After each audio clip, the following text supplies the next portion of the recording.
જય શ્રી કૃષ્ણ. નમસ્કાર મિત્રો, સ્વાગત છે તમારો એક નવા વિડીયોમાં. ગમે તો શેર જરૂર કરજો. મહેશ અન્ના પરિવારનો એક જ છોકરો હતો. પ્રિયંકાને શહેરમાં સારી નોકરી મળી, જેમાં તે ઓફિસમાં કમ્પ્યુટર ઓપરેટર તરીકે નોકરી કરતી હતી. મહેશનું આખું કામ પ્રિયંકા જ કરતી હતી. સાથે કામ કરતી વખતે બંને એકબીજાની નજીક આવ્યા. બંનેને આ વાતની જાણ ત્યારે થઈ જ્યારે તેની આંખો મળી અને ખોવાઈ ગઈ.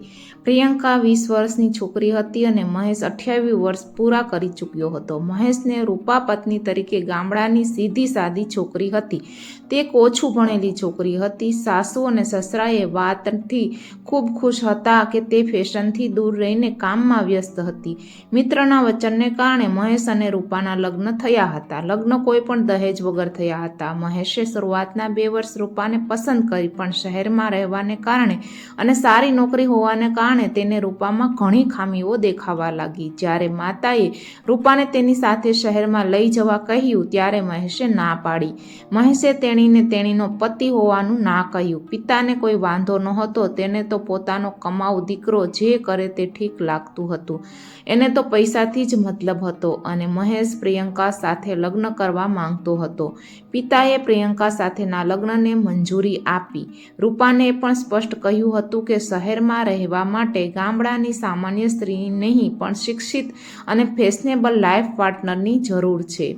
જો તારે અહીં રહેવું હોય તો રહે, બાકી ઘર ખર્ચ મોકલાવતા રહીશું. રૂપાએ પોતાનું જીવન સાસુ સસરાની સેવામાં વિતાવવાનું નક્કી કર્યું. પ્રિયંકા અને મહેશના લગ્ન થઈ ગયા અને રૂપાએ તેની છાતી પર પથ્થર રાખી દીધો. પ્રિયંકા મહેશ સાથે રહેવા લાગી, પરંતુ 1 મહિનામાં જ પ્રિયંકાને મહેશના સ્વભાવ અને વર્તનની ખબર પડી ગયા પછી મહેશ એક ભમરો હતો જે પણ ફૂલ ખીલે તેમાંથી રસ પીવા માંગતો હતો.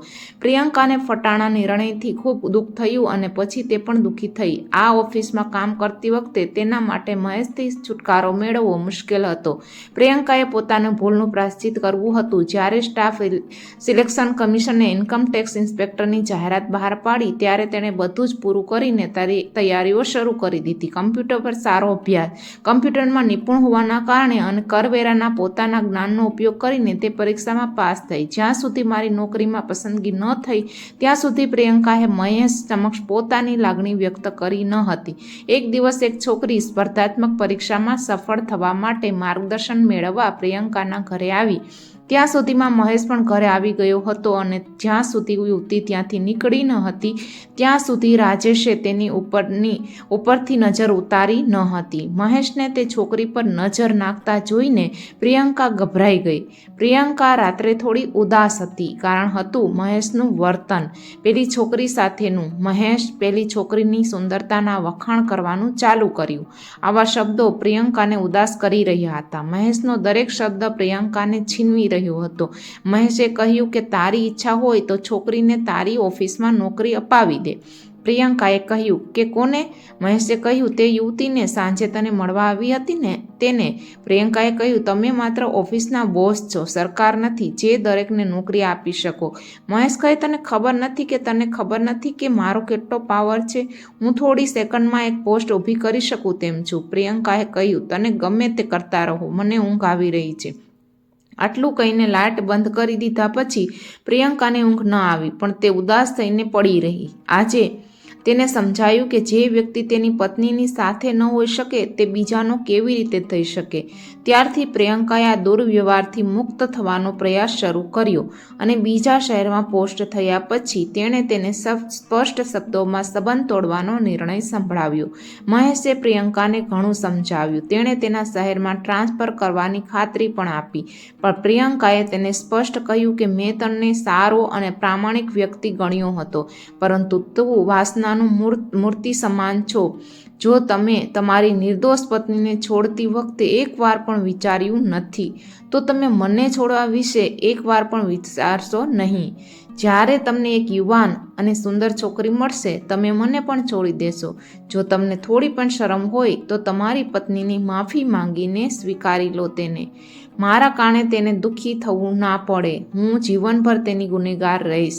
મારી નાનકડી મૂર્ખામીએ તેનું મેં અપમાન કર્યું છે. મહેશે પણ તેનું મન સમજીને રૂપાને સ્વીકારવાનું વિચાર્યું. જ્યારે મહેશ રૂપાને છોડી ગયો હતો ત્યારે રૂપાએ તેના ભાગ્યનો વિચાર કર્યો હતો અને ભગવાનનો નિર્ણય સ્વીકાર કર્યો હતો. અને રૂપા તેના માતા પિતાને દુઃખી કરવા માંગતી ન હતી. પછી લોકો ઘણી વાતો કરશે અને તે કોઈને અસર પણ કરશે. સારું છે કે હું મારા સાસુ અને સસરાની સેવા કરું, જેથી મારા માથા પર હાથ રહે અને મને 2 ટાઈમનું ભોજન પણ મળી રહે, જેથી મારી ભૂખ પણ સંતોષાય અને મારે ઘરે ઘરે ભટકવું પણ ના પડે. માતાએ તેને વિદાય આપતા કહ્યું હતું કે હવે તે તારું ઘર છે, તેથી પાછા આવવાનો વિચાર પણ ન કરતી. ત્યાં મનેજના ઘરે રહેવું એ તારી ફરજ છે. આ હવે તારું ઘર નથી. રૂપા માટે જીવન અને મૃત્યુ આ ઘરમાં જ હતા. સાસુ સસરાની સેવા કરતી અને રાંધીને બંને સમય તેને ખવડાવતી. મહેશ ઘરે પહોંચ્યો ત્યારે રૂપા તેની માતાના પગ દબાવતી રહી હતી. મહેશના આગમનથી કોઈ આનંદ કે ઉત્તેજના ન હતી. તેણે તેની સાસુની વિનંતી પર તેના માટે ભોજન બનાવ્યું અને તેણે તેના મનની પીડા સહિત કંઈ પણ વ્યક્ત કર્યું નહીં. જ્યારે મહેશ રૂપાના રૂમમાં આવ્યો ત્યારે મહેશ બેશરમીથી તેની પાસે ગયો અને વાત કરવાનો પ્રયાસ કરવા લાગ્યો. રૂપાએ તેને હા કે ના સિવાય કશું કહ્યું નહીં. મહેશે તેને પ્રેમના નામે પીગળાવવાનો પ્રયત્ન કર્યો, પણ તે બરફમાં ફેરવાઈ ગઈ.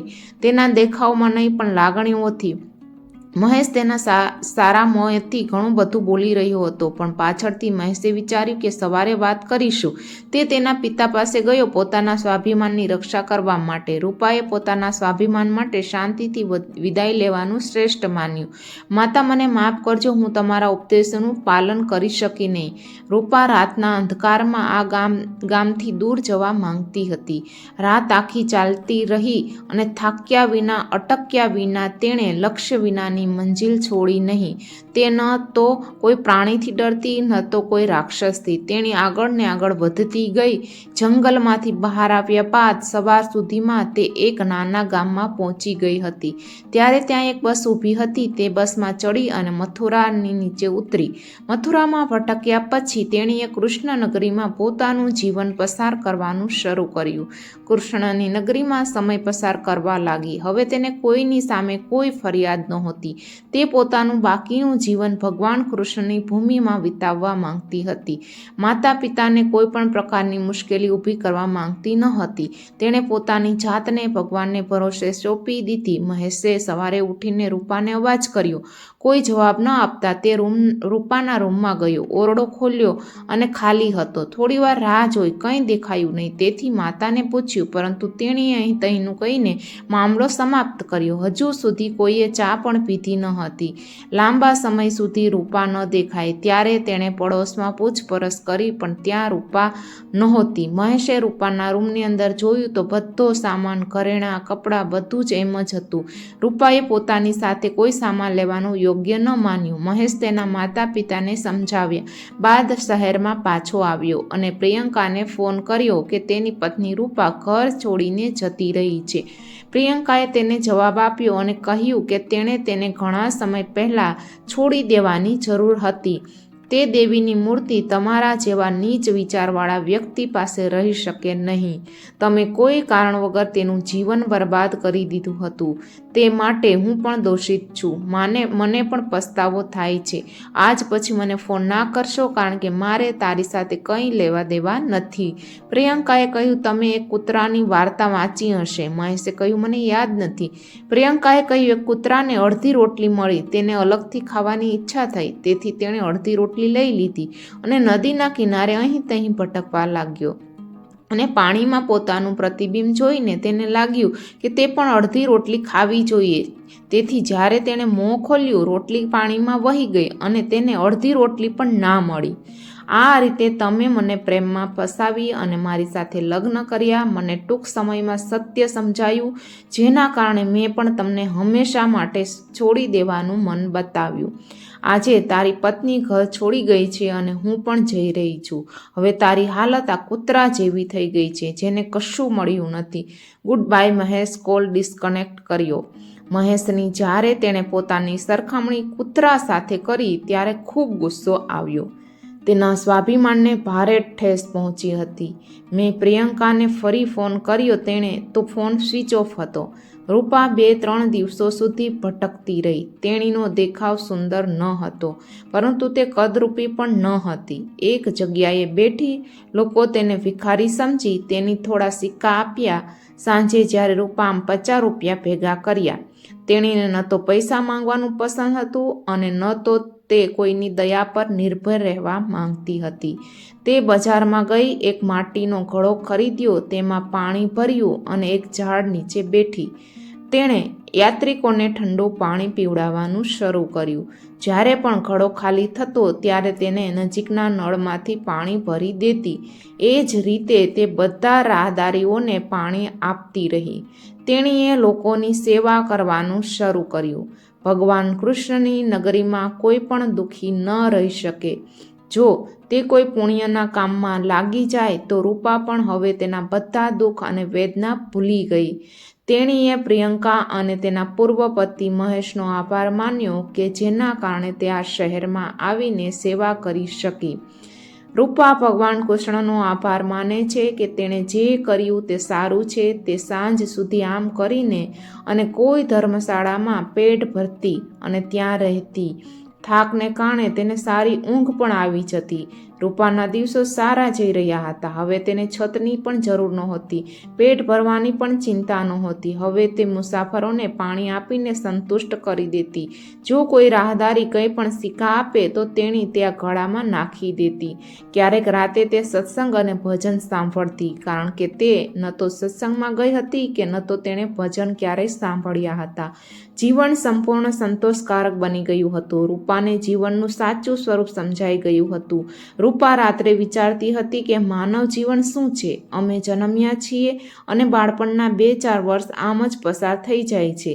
તે પછી લોકો બાળપણના થોડા વર્ષ પછી છોડી દેશે અને તેમના ભવિષ્યનું નિર્માણ કરવાનું શરૂ કરે છે.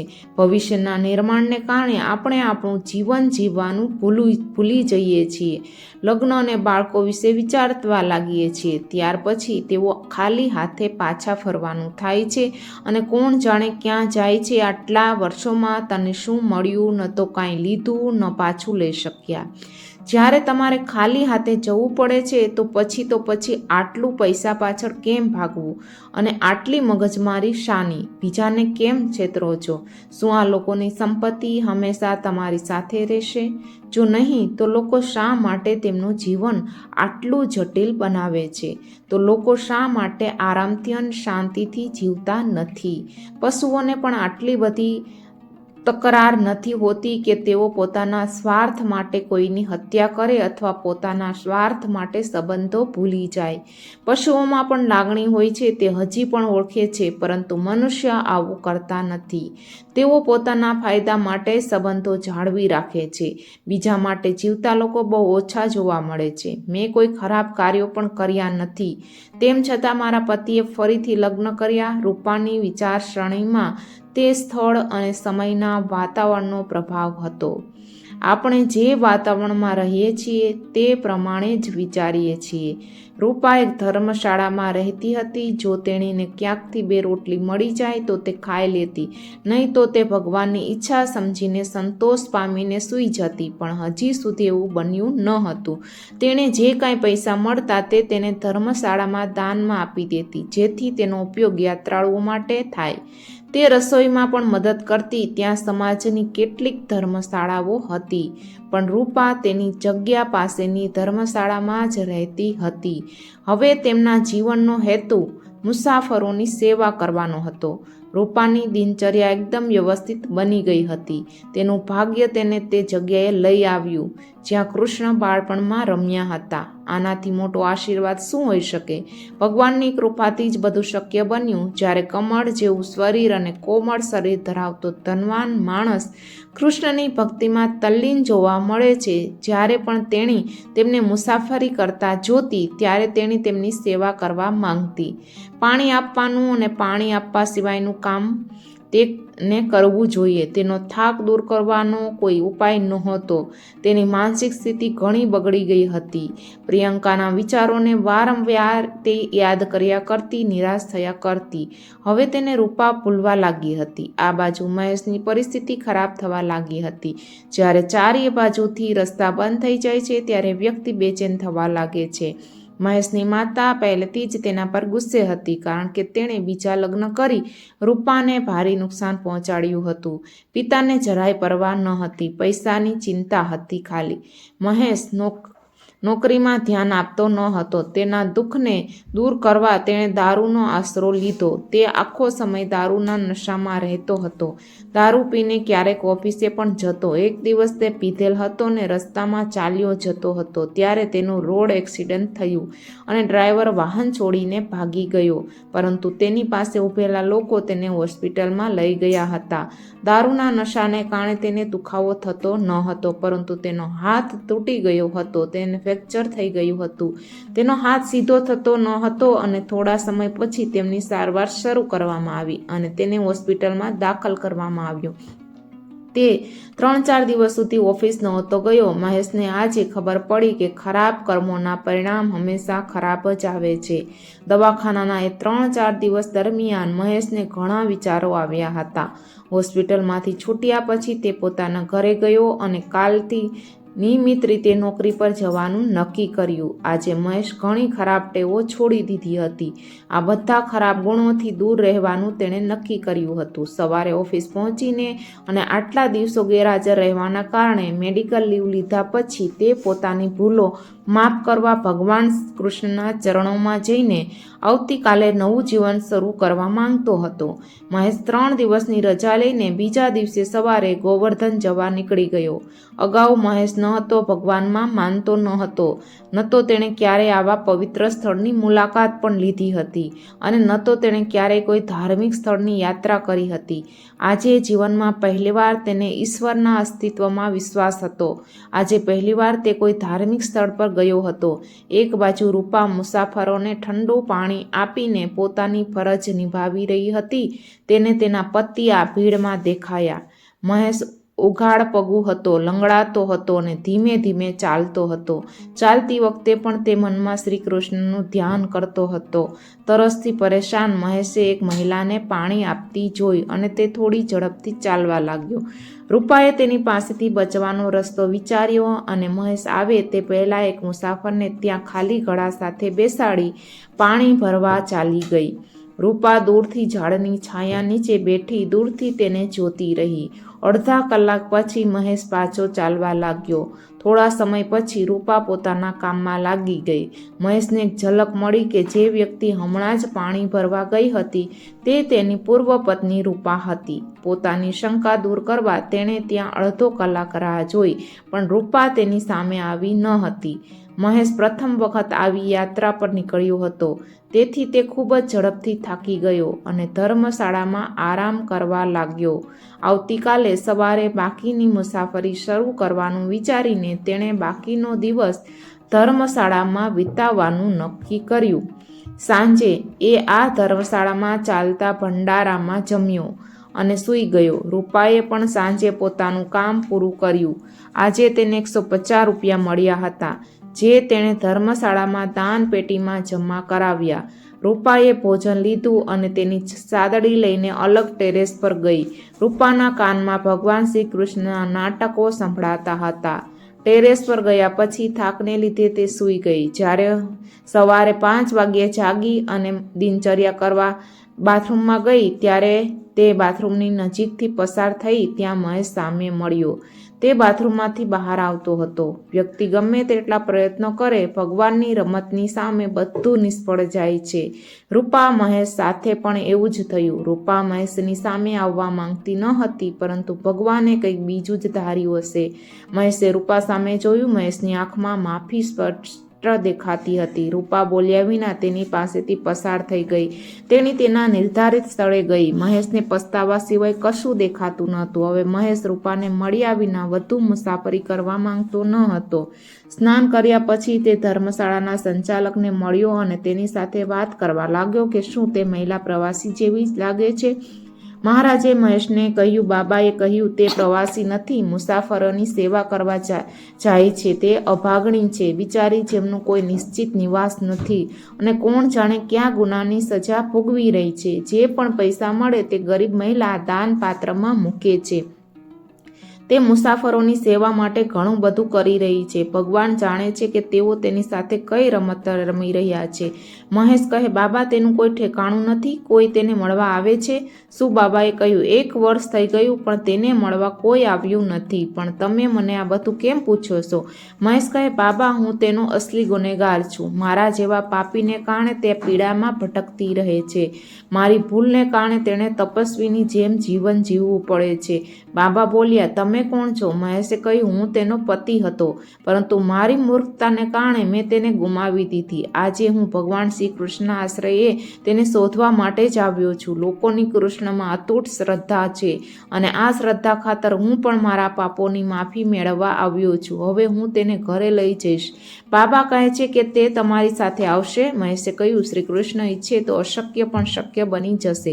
બાબાએ કહ્યું, સાચા દિલથી માફી માંગશો તો કદાચ સ્વીકારી લેશે. મહેશ આ ધર્મશાળામાં જ રોકાયો હતો. તેણે પોતાનો થાક દૂર કર્યો તે ત્યાં જમ્યો. મહેશ રૂપાને મળવા માટે તેની નક્કી કરેલી જગ્યાએ રવાના થયો. રૂપા મહેશને આવતો જોઈને તે ઘણી બધી બાબતો વિશે વિચારવા મજબૂર થઈ ગઈ.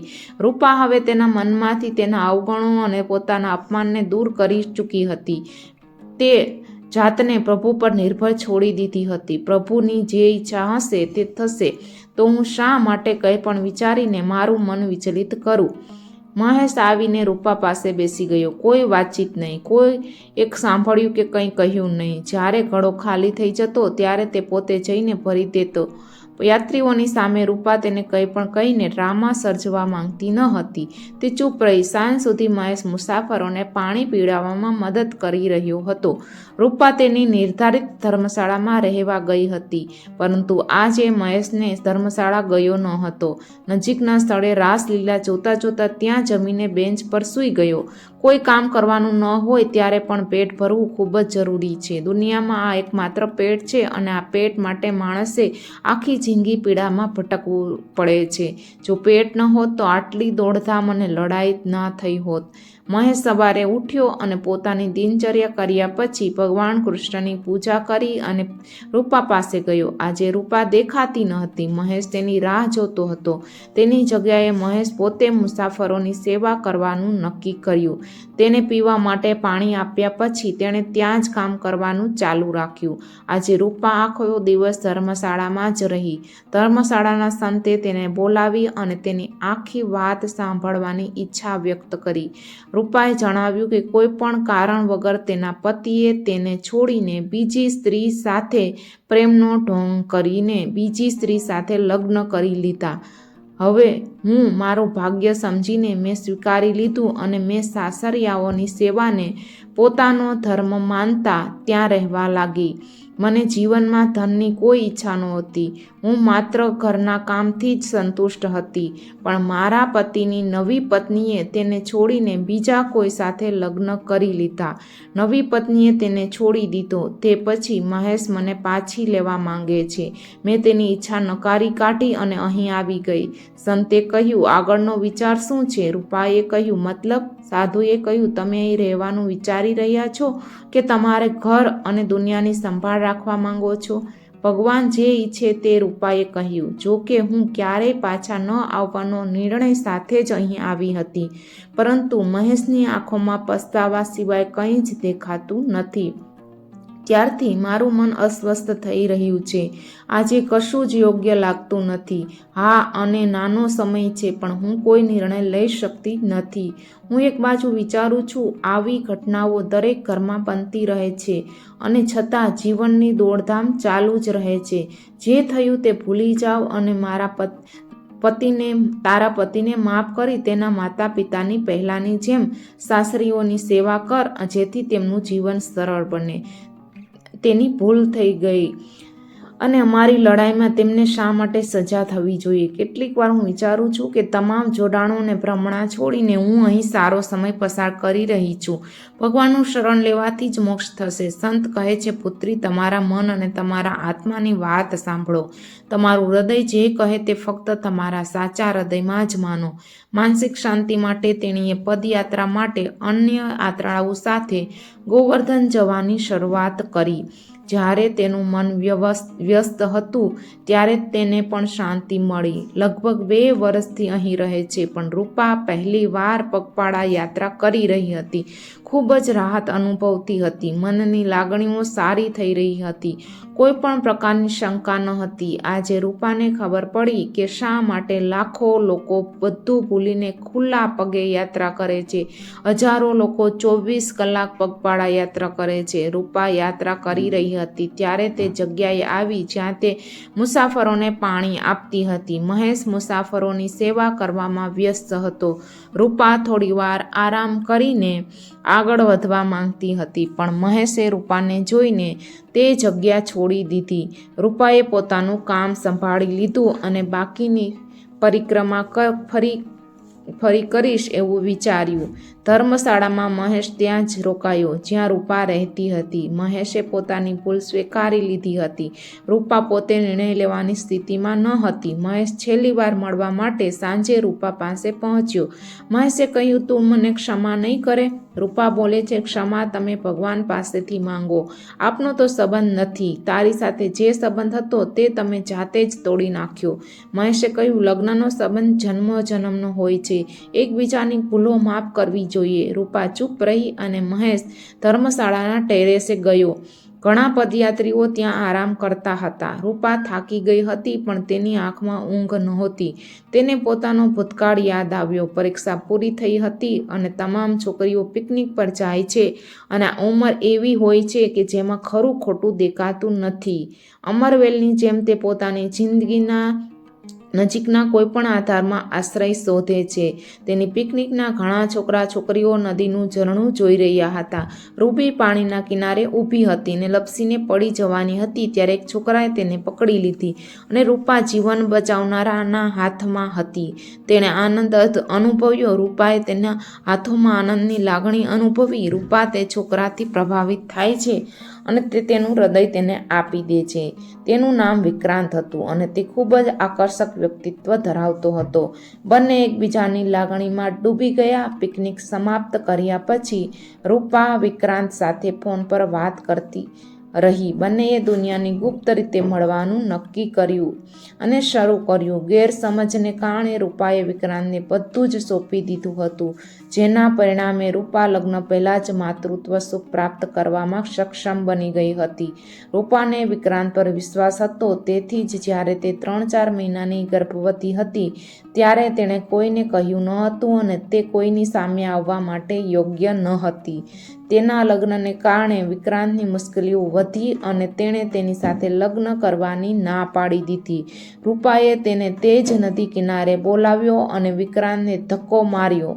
વિક્રાંતને તેના કૃત્યની સજા આપીને રૂપાએ તેનું પેટ સાફ કરાવ્યું, જેના કારણે તેના ગર્ભાશયને પણ ચેપ લાગ્યો અને ડૉક્ટરે તેને સ્પષ્ટપણે કહ્યું કે તે ફરી ક્યારેય તેનું માતૃત્વ સુખ પાછું મેળવી શકશે નહીં. આ કારણથી રૂપાની માતાએ તેના વહેલા લગ્ન કરાવી દીધા. તેના પરિવારના સભ્યો મહેશ વિશે થોડું જાણતા હતા કે તે એક રસિક સ્વભાવનો યુવક હતો, પરંતુ રૂપાના લગ્ન ઝડપથી થાય તે પણ જરૂરી હતું. ભેદ ખુલતા વધુ સમય લાગતો નથી.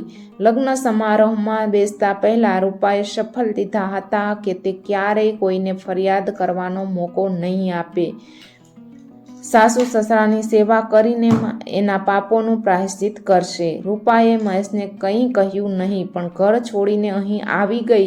જ્યારે રૂપાએ વિશે વિચારી રહી હતી ત્યારે તેણે પોતાને મહેશની જેમ જ દોષિત માની. તેણે બધું એકસાથે ભૂલીને બાકીનું જીવન મહેશ સાથે વિતાવવાનું નક્કી કર્યું. રૂપા સવારે ઉઠીને મહેશ પાસે ગઈ અને કહ્યું કે તે ઘરે જવા માંગતો નથી. શું? મહેશ રૂપાને ગળે લગાવી અને ઘરે બંને ગયા અને શાંતિપૂર્ણ જીવન જીવવા લાગ્યા. જો વિડીયો ગમ્યો હોય તો લાઈક કરી દેજો, નવા હોય તો સબસ્ક્રાઈબ કરી દેજો. જય શ્રી કૃષ્ણ.